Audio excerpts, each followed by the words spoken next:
బయటికి నట్టడి కోర్స్ ఉంటాయి, అక్కడ తీసుకొచ్చి ఆ వైర్ లెగ్గేసి బిగించి చేస్తారు.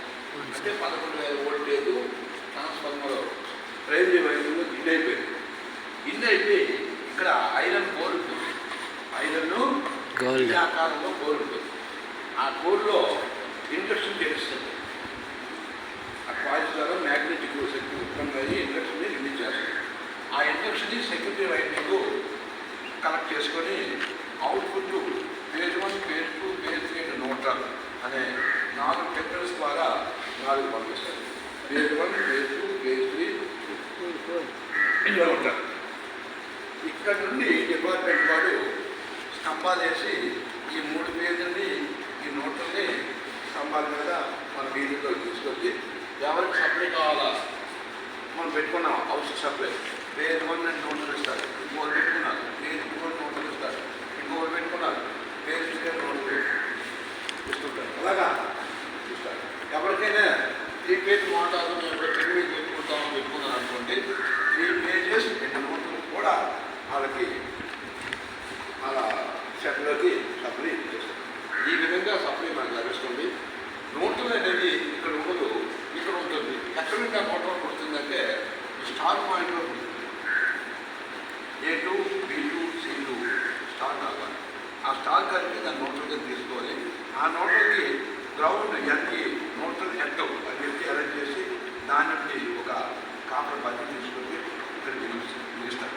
ఇది న్యూట్రల్. ఇది ఫేజ్ 3, ఫేజ్ 2, ఫేజ్ 1.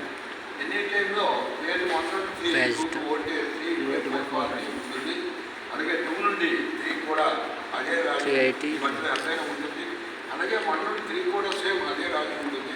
అలాగే ఎన్ని ఫేజ్ 2 న్యూట్రల్ 220 to 240 ఈ మధ్యలో ఎంతో ఉంటుంది. అయితే ఈ వోల్టేజ్లు అనేవి ఫేజ్కి న్యూట్రల్కి ఫేజ్కి 3 ఫేజ్కి సింగిల్ ఫేజ్కి 3 ఫేజ్కి గల వోల్టేజ్ వ్యత్యాసాలు ఏమిటంటే ఫేజ్ న్యూట్రల్ని చూసే వోల్టేజ్ వాల్యూ అని ఫేజ్ వోల్టేజ్ అంటారు. ఫేజ్ టు ఫేజ్ చూసే వోల్టేజ్ వాల్యూ అంటే లైన్ వోల్టేజ్ అంటారు. దీని తాలూకా వాల్యూస్ ఎలాగుంటాయంటే చాలామంది ఫేజ్ వోల్టేజ్ 220 ఉందండి, మరి 2 ఫేజ్లకి ఎంత అంటే 220, 220, 440 చూపిస్తారు. 440 అది 100% రాంగ్ ఆన్సర్. అది 50% అది కరెక్ట్ కాదు. దాంట్లో అనగా చెప్తారు. ఇంటి లైన్ పైన కూడా అనగనుకుంటారు. మరి ఎందుకు అనుకుంటారో నాకు తెలియదు.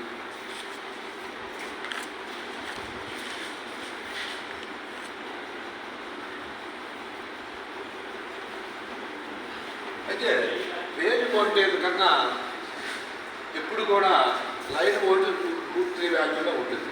దీని సూత్రాన్ని ఏమంటారంటే PV phase voltage into √3 line voltage. Example ఉదాహరణ ప్రెజెంట్ 220 ఉంది. ఆ సేమ్ టైంలో దాన్ని 1.732 అంటే రూట్ వాల్యూతో 730 గుణిస్తే ఇది 381 వస్తుంది. అంటే అప్పటికి ఎంత వస్తుంది? 220 phase voltage ready to stand by phase voltage 220 same time ఇప్పుడు ఫేజ్ ఉంటే 381 వాల్యూ మనకి చూపిస్తుంది. ఇది వోల్టేజ్ కలుపుకే సూత్రం అంటారు. దీన్ని మరి కలయిక అంటారు. డెల్టా కలయిక అంటే చూద్దాం. ఇక్కడ 3 phase step down transformer HT/LT step down, HT/LT step down transformer.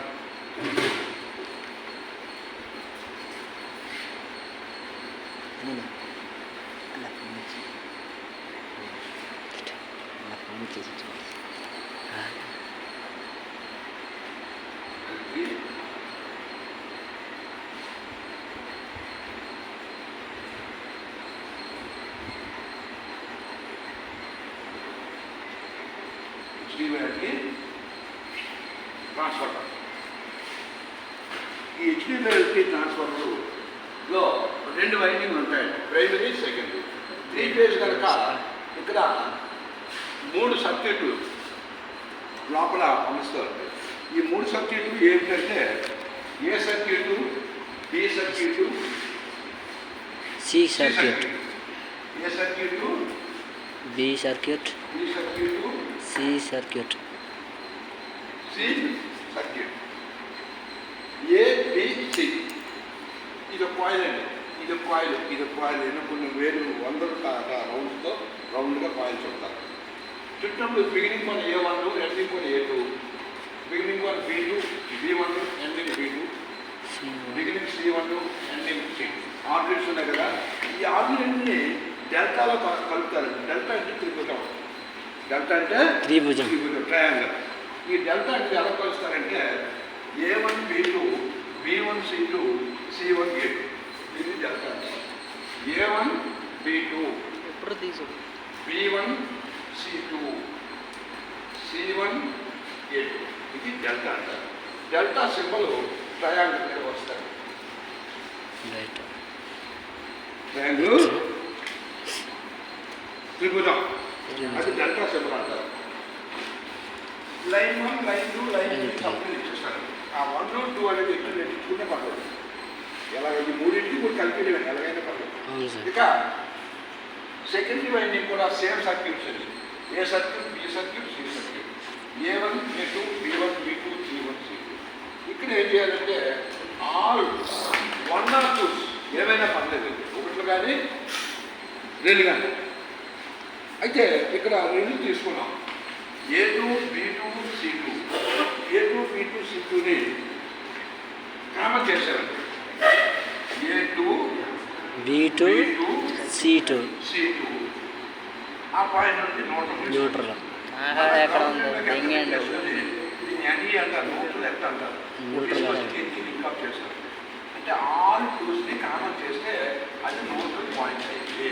ఇక A1 phase 1, B1 phase 2, C1